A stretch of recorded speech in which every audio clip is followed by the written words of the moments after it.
Welcome to Backstage, small church, big vision. If you're a small church leader that wants to have big impact, this podcast is for you, so subscribe. The topic of the week is how to recruit volunteers, so let's get into it. What's up, Backstage leaders? I'm Kevin Gollihue. I'm Andrew Gravagna, and today we're going to be talking about how to recruit volunteers. Yep. But before we get into that, we're going to go right into lose, learn, win. All right, so lose, learn, win. I'll start this off. Go. I got a really good loss, and it's funny because, because we're talking about recruiting volunteers, and we're in that same stage in my church. We're trying to recruit people for our audio and visual team, and so I'm the worship leader. I'm struggling with being on stage, but also controlling the sound booth, and it's places at once. I'm trying to do everything. Yeah. And so we run everything through Ableton, and we use MIDI channels to cue it to ProPresenter and also the lights, right? Mm-hmm. And so the problem was on Sunday, we start off the countdown, No. we're all good, everything's going good, right? The second song comes up, all right? And before we do the second song, we have a bumper video, right? In my weird bumper video. We talked about this last week. Bumper video. Which is really good. Fun one. Before the service started, they forgot to mute the audio of the Mac. Oh, yeah. And so when the bumper video went up, all of a sudden you hear, you can do all things. Oh, no. So it's but like playing Spotify. Oh. And so we're on stage.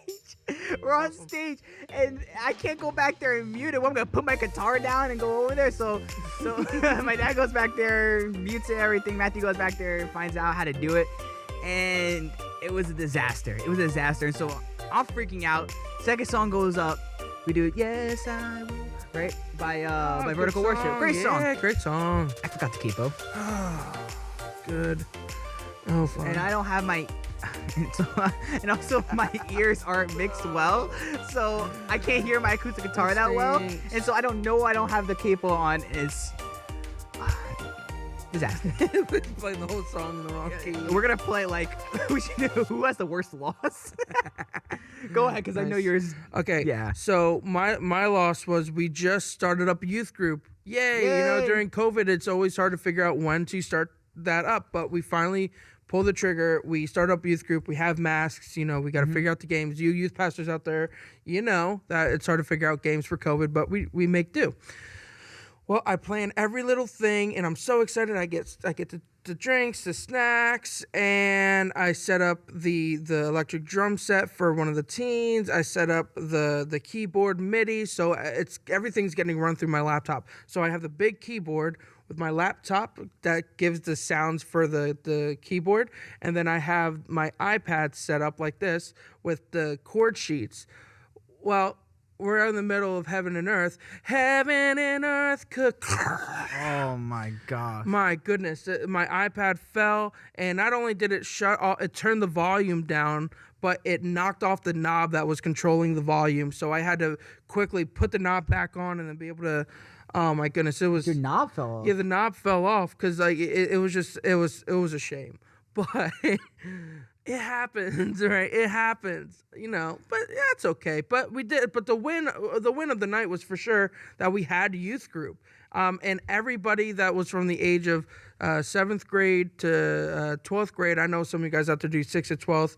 The situation we're in the kids ended at 6th, so we just naturally do 7th. So 7th to 12th, they all showed up.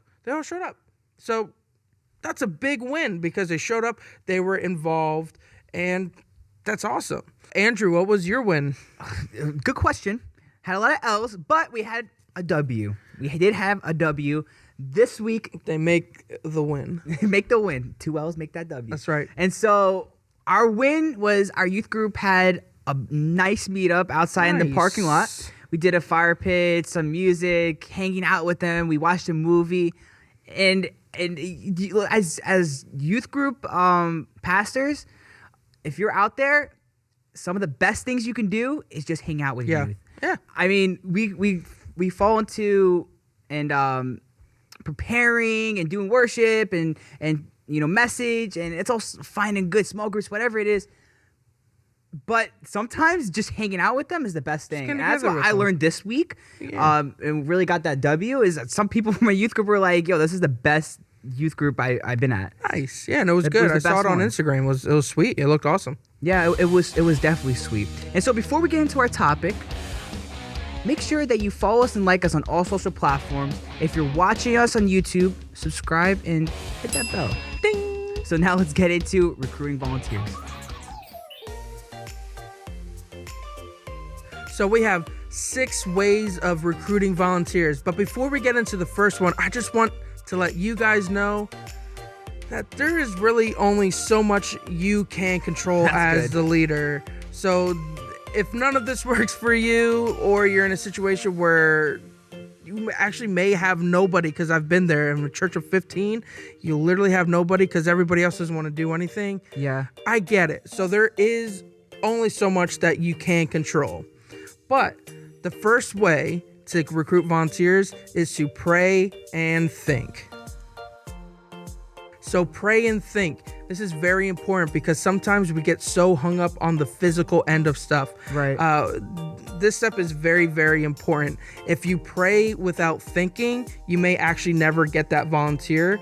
And if you don't do enough prayer, you may actually put somebody in a wrong place. So it's very, very important that you pray. We need to be very focused on the spiritual end of this, because for all you know, God may be working on somebody's heart to volunteer now, and you need to pray, and God will reveal that, give you that revelation, and then he'll tell you a way to connect with that person potentially. So make sure that you pray and you think. Yeah, and it's definitely a gift to recognize other people's gifts. Yep. Right? Recognize what they're good at or what their passions are, getting to know them. So make sure you pray and think. That leads us to our next point, which is learn your congregation. Yeah, so learn your congregation. Pastoring isn't just about preaching, or if you're just a leader, it's not just about leading the group into a little devotional, right? It's about learning and having a relationship with your congregation, with the people there. Church is about building each other up. Learn each person's passion. Learn what they're good at. You don't want to put somebody that's good at music into parking a car. I don't know. Yeah. You could, but you want to put people where they're best at. Yeah. Right? That's where God's passion is. That's what your passion should be too. People are going to give you their best at what they're passionate about. That's right. And so God gave everybody each individual gifts. So we want to make sure that we use them the right way, that we steward them Yes. the correct way. So make sure you learn what makes your congregation tick, really. Yeah. So that brings us to our next way, is be a salesperson. So be a salesperson. Really what I mean by that is know your church, know all your ministries that are in need. Just like a car salesman, if you're trying to sell a Toyota Camry and you don't know what works for a Toyota Camry, or the disadvantages of having one or advantages of having one, you can't convince someone to buy it. So you can't convince someone who's struggling with if they should or should not volunteer in kids ministries.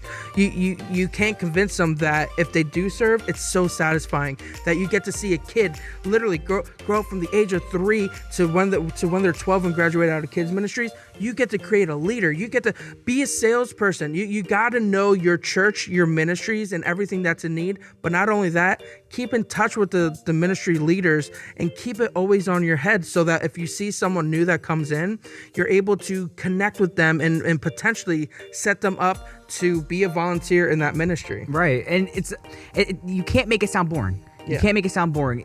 Say you're a leader of, I don't know, the welcome team or the Yeah. greeting team, and you say, oh All you yeah, have to do is wave. you just wave at them. Yeah, You're just right. Don't get make it some- sound boring. No, don't make it sound boring. Say, listen, we're gonna put music out there. We're gonna jump. We're gonna have fun. We're gonna You're hang creating out. the vibes, man. Like, Dude, you're the you're- energy starter. Like, you. Yeah, make them make it like they're valuable, which they are. Make sure that they know that, and make sure that they realize that, okay? And so that brings me to and if you don't have those people, create your volunteers. So that brings me to the next point, create volunteers. Yep. All right, so create volunteers. Yep. Create volunteers. Yep. Listen, especially if you're at a small church, you're not going to, and you just started a ministry in your church, or a worship leader, or whatever, or AV, you're not going to sound great at first. No. You're not going to sound amazing at first. And we were talking about, I'm going through the same thing where, we're building up our AV team. We're not going to be that great right now. We're not going to be. We have to build up. And so our job as leaders is to see the potential in people. Yeah. And when you don't know this, you don't know, they want to play drums, but they don't really know how to play drums. Show them how to play drums. If they don't know how to sing, get the singer or who's the best singer in your worship team and teach them, or send them videos. There's going to be a process of teaching somebody and training people. That's got to be our heart. Create volunteers, create people. As you see somebody that wants to serve, get them into somewhere where they can serve. Yeah, it's very important. And also be responsible about this. If that person can play a bass or a guitar or something, don't be so quick to put people into position. Don't be so quick to put somebody in a pulpit. They have to have a spiritual walk with God. They have to be have a good relationship with Jesus. If they don't, then where are they leading them into? Yeah. And so we have to be careful as leaders to do this also. Constantly challenge people to grow and figure out their giftings and talents from God. We have to challenge people. Don't stay where you're at. Don't just I could play some chords. No, get better at your craft. Get better. Own that thing. Yeah. I got into drums because when we started the church, we didn't have a drummer. Yep. And so I was the only one that knew how to do a little bit of it. I wasn't good at first. I was borderline terrible. That's what it was. But you have to learn. But through the years, guess what happened? I got better. It's either this. I went to a Gateway conference a long time ago, and we went to the worship leader one and worship team one, and they said, listen, it's either two ways to grow your worship team. Either pay the worship team or get somebody, train the young person up, and they're going to stink for a little bit. But you have to be bad before you're good. Yeah, you're going to be, but they might learn it and they might get better. And if they do get better and they love it, you got somebody you're not paying and they're good. You just got to stick with that process. You got to stick with the process. And then also be ready to do the small things. Yep. In training people, and whatever they're doing. Like we said, I'm going through this right now. You got to be ready to do the small things. I'm doing. You want to say something? No, but I'm doing Ableton. I'm doing lights. I'm doing Pro Presenter. I'm doing sound booth right now. Why? Because we have nobody to do it right now. And so, my pastor says, "Listen, we need to fill that spot up. Are you able to do it?" My answer is gonna be yes. I gotta fill it up. Somebody's gotta do it. And so now my heart is, I'm gonna do the small things, but I'm gonna train somebody. Yeah, that's right. And so, but I think the most important thing is that you have to be ready to do the small things when you're teaching them, because you're taking someone who doesn't know the area that they're in, but they may have a gifting in it because you see it in them. But you have to be patient with them, and you have to have grace and understanding that you have to teach them every little thing. But that brings us to the next way, which is be clear and concise. So be clear and concise. Basically, what I mean is this. Don't be general. Don't be ambiguous. Let them know specifically what you expect from them and what the church expects for them. For example, if it's kids ministry, be honest with them. Say, listen, I'm the kids ministries pastor. We're looking for a couple volunteers out of the month to empower the next generation. What that entails is this. We'll give you a schedule a month in advance, and you need to show up at least a half hour early for a rundown of the service that Sunday. And then outside of that, you should be good to go, and we'll teach you the rest. Okay. But if it's a bigger leadership role, let them know that it may take 5 to 10 hours out of their week. Because if you have clear expectations before they accept, then if they don't meet them, then you can meet up with them and say what's going on. But if you aren't clear and concise with the expectation, you may actually, not on purpose, but you may start to harbor bitterness towards them because you're like, why aren't they doing this?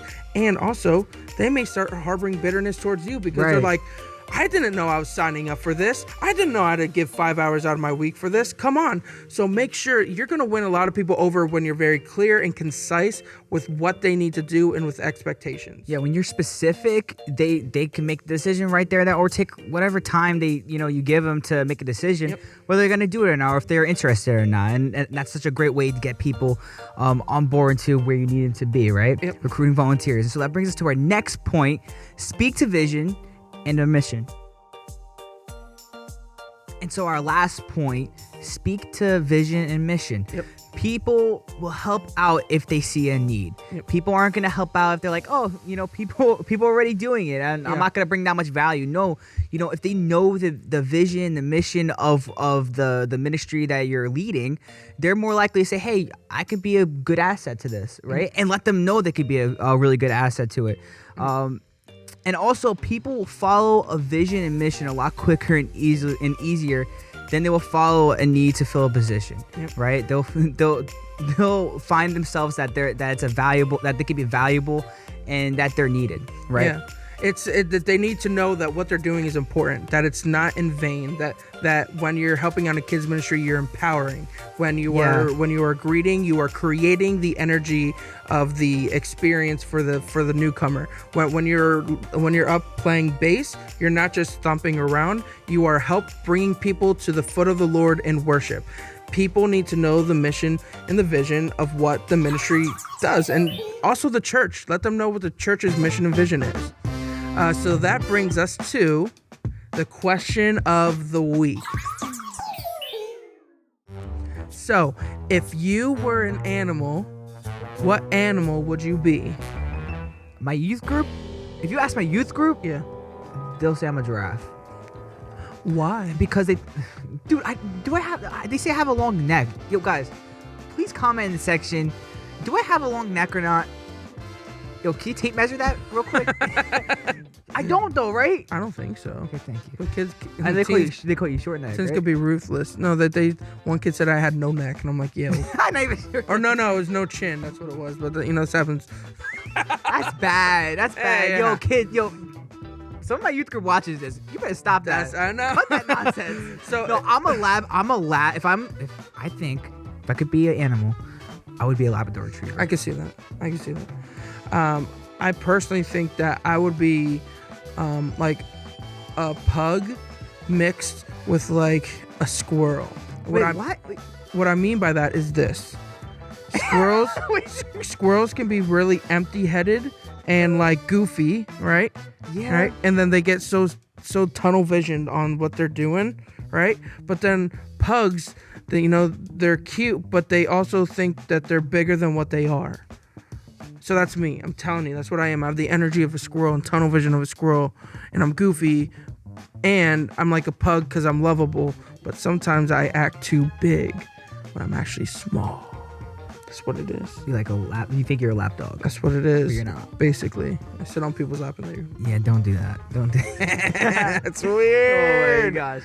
Oh, man. Well, that's what's going to do it for this episode. That's right. Recruiting volunteers. Listen, make sure you check us out on all social platforms. Follow, like. If you're watching on YouTube, subscribe and hit that bell.